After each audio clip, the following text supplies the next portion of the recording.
your screen right now. When you're ready, yeah.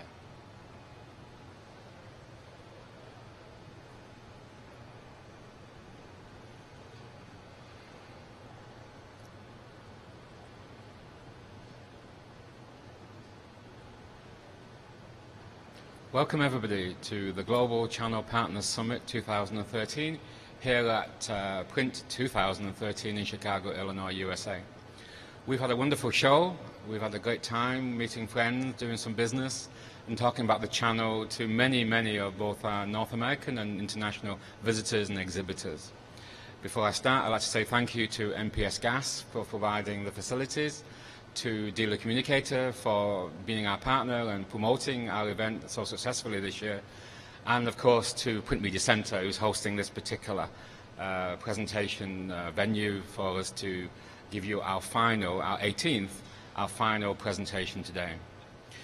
The Global Channel Partners Summit started in 2012 at Graph Expo, and our purpose is to take the channel, what we call the global channel, which is composed of manufacturers and dealers, distributors, working together to effectively provide the needs of the print media market around the world. We had a heritage with an organization called NAGASA. NAGASA was a North American Graphic Arts Suppliers Association. And I was personally involved with that organization for 10 years and enjoyed coming to the States to listen to the forum meetings, the discussions, and the business being done. And we took that concept and reformed it into the Global Channel Partners.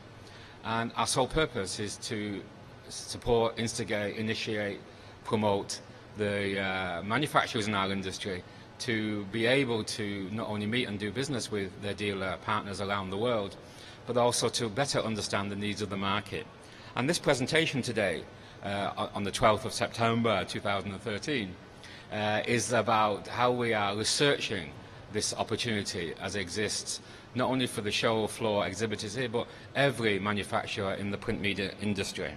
So I'm going to move about a little bit during this presentation between myself and the screen.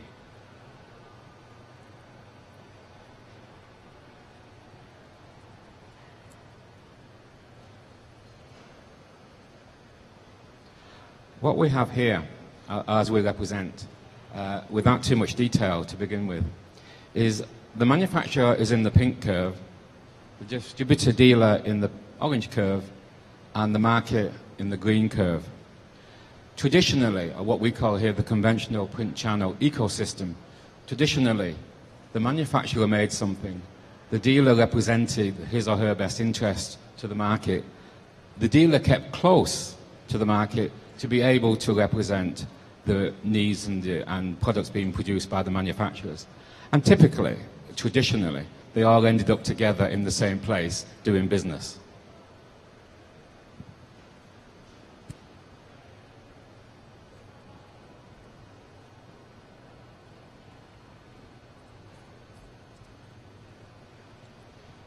And what we see, as represented by this slide, is legacy proximity relationships. What do they mean?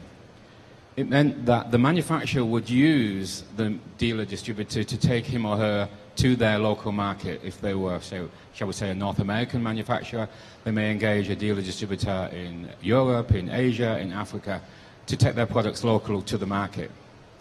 What we are seeing today is significant structural and economic and technological change in our industry, such that the sort of bond between manufacturer and dealer is being broken by the impacts of a wider community of communications opportunities, such as the internet, such as digital printing, as they impact our trade here today. Underpinning and underlining the sort of bond between manufacturer and dealer was this double effect relationship, where the dealer gave the manufacturer market distribution opportunities, and in return, the dealer got product and marketing margins for the work that he or she did for his or her manufacturer. What we're now seeing is the impact of that relationship is being eroded and in fact, not only modified, but destroyed to some extent by the new role of distribution intermediaries who are undermining the role of the distributor taking product to market. And that's left a gap because the market no longer relies only on print for its production and its informational, transactional needs. It can go to the internet, it can go online. We have all these opportunities available to us. So what we are seeing, and we're researching this opportunity all the time, is there needs to be an emerging economics of what we call applied knowledge. If we look at the life cycle of the manufacturer, they would have made a product and a service and they would have sold that to the market. They would have developed logistical supply chain management techniques to take it to the market. They would have been impacted, particularly in the last 15, 20 years, by the technological agility they would have to adopt and adapt to stay abreast of the market changing needs. One consequence of that may have been lean manufacture, how they can make their product more economically and make it viable and distributed effectively to serve their needs. And many manufacturers, although we have small manufacturers the norm here, would have relied on or begun to create and would now continue to create an international organization to support their needs for growth and their distribution opportunities as they go forward.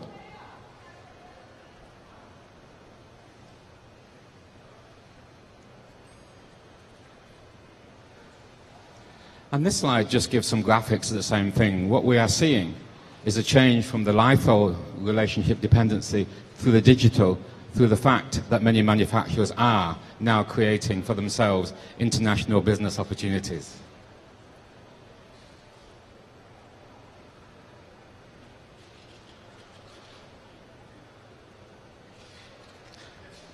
Where's the dealer distributor in this? Well, they are somewhat reliant on what the manufacturer can make for them and what the market can buy from them. And over the last 20 years, we've seen the change from conventional legacy products, which is required and were the mainstays of dealers in our industry ordinarily, to one that says the impacts and the changes created limitations in their market opportunity. So we've seen a significant consolidation and disruption in the community between manufacturers and market, so much so that there are far less dealers, there's far less manufacturers, but there's far less dealers, and those that are in there are being consolidated or amalgamated into buying groups or larger groups. The time of the independent dealer has almost gone. But we would suggest some ways of reviving that as we go forward in this presentation. But at the moment, the dealer community is significantly and seriously impacted by the changes, not only in the technology, but also in the commerciality of their relationship with their market. So they search for new opportunities, and they begin, inevitably, a process of business process re-engineering. They have to survive, and so they have to find methods of doing so. And finally, and at this point, as they continue to decline as a relevancy to the market formation that they're involved with, the channel, they have to refocus, redirect the resources, and look for new, in most cases, what they would call margin opportunities, because they're reliant on what is made for them that they can distribute to their market.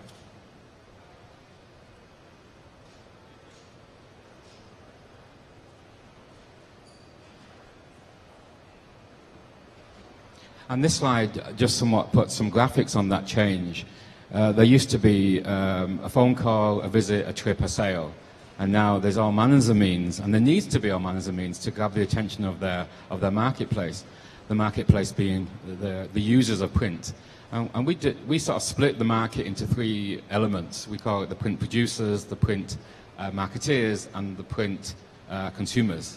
And the dealer services all of those, but his means of accessing them have been changed, and then their means of accessing what they need has changed, and to some extent they can jump the dealer and they go straight to the manufacturer.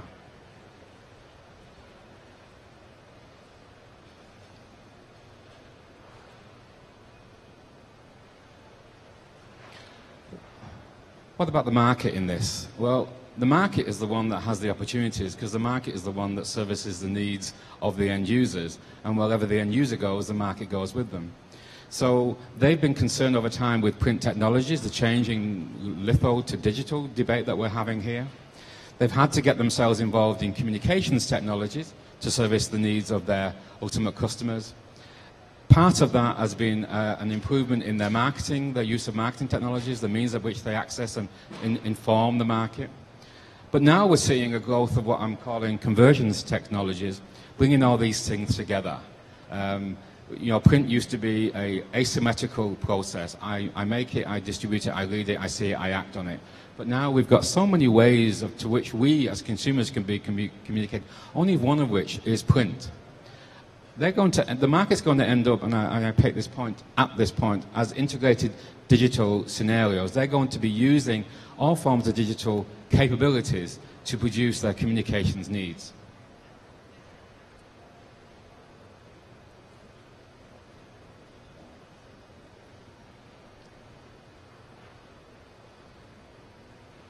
And this slide, once again, just put some graphics to that same growth curve. There used to be a printing machine, there used to be computers, and now there's all manners and means of communication devices that we can all use to communicate with ourselves and others, and print remains just one of those.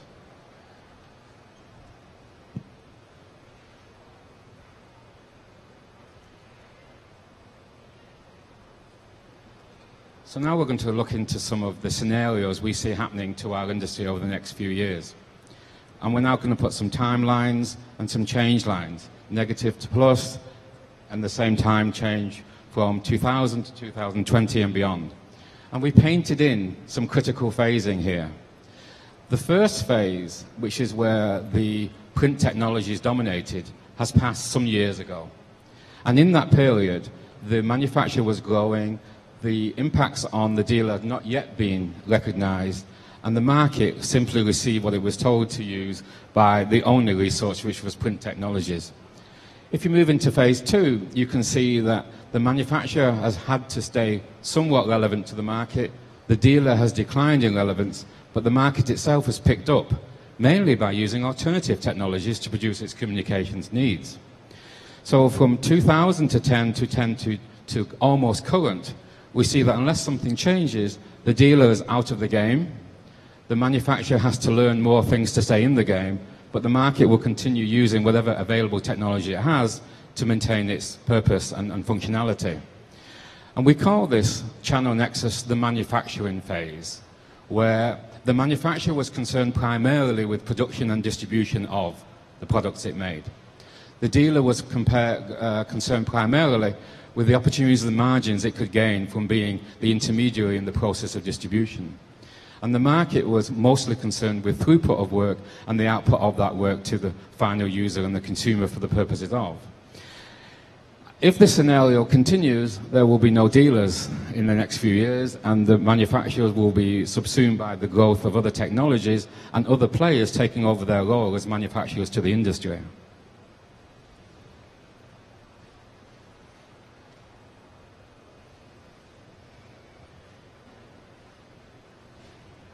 And now if we look at a possible scenario two, extending the timeline to 2020, we see the emergence of what we see as new players. The market continues to grow and lead the charge, and they become integrated digital users.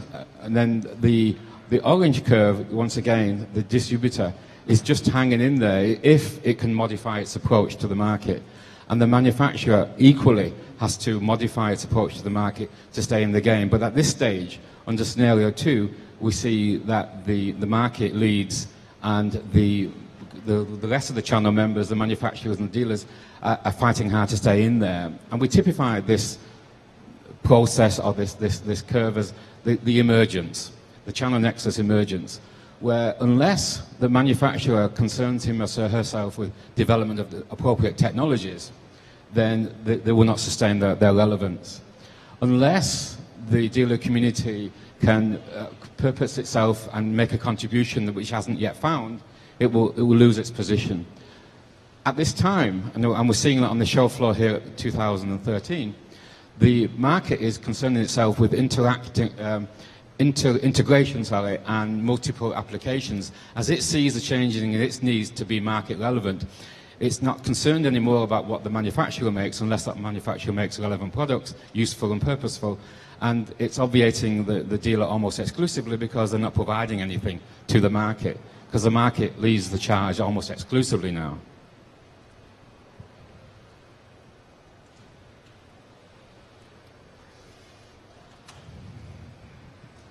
This third scenario is the one that we favour and our research indicates can be possible, is you see an up curve in this scenario for the manufacturer, you see a slowing down curve for the dealer distributor, and you see a continued up curve but less so as the first two begin to service the needs of the third.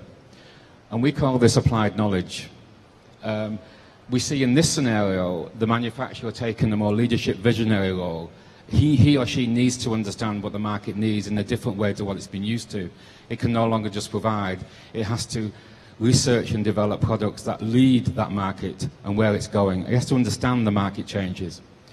The dealer distributor's new role in this and its new positioning is to position itself as a partnership between the two. So if the dealer community can find its place servicing the needs of the market by understanding the capabilities of the manufacturer, and vice versa, understanding the needs of the market by helping the manufacturer, then we think this scenario 3 will play out in the future.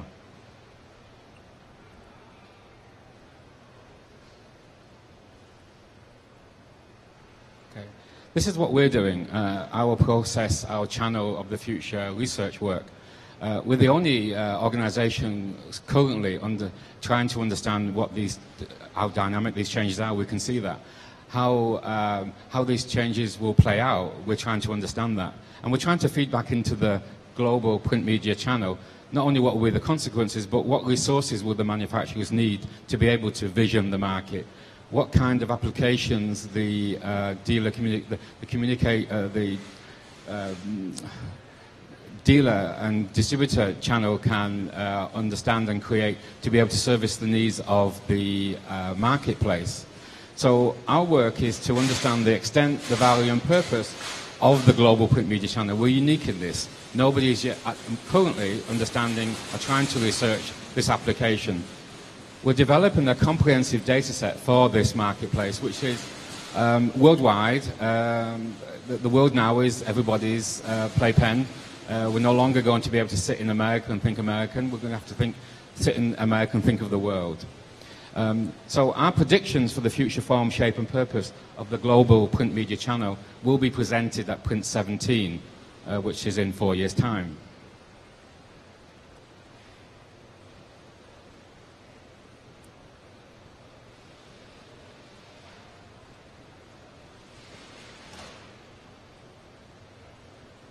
So we'll be happy for anybody in the channel to connect with us. We're interested in talking to manufacturers, dealers and distributors and end users who can help us with the research, and we'll be very, very pleased to share that research with them in recompense for their effort in helping us. You can contact me, Danny Maloney, on sales@printmediapartners.com. I'll be great to talk to you. Anybody who's seeing this, both here and at home or in their office, please connect with me. We'll be very interested in talking to you. We want to engage with the whole global print media channel as we continue our research into this subject. I thank you all here today for joining us. I thank you those at home and in their office, and I particularly thank Print Media Centre for giving us the opportunity to make this presentation today. Thank you very much.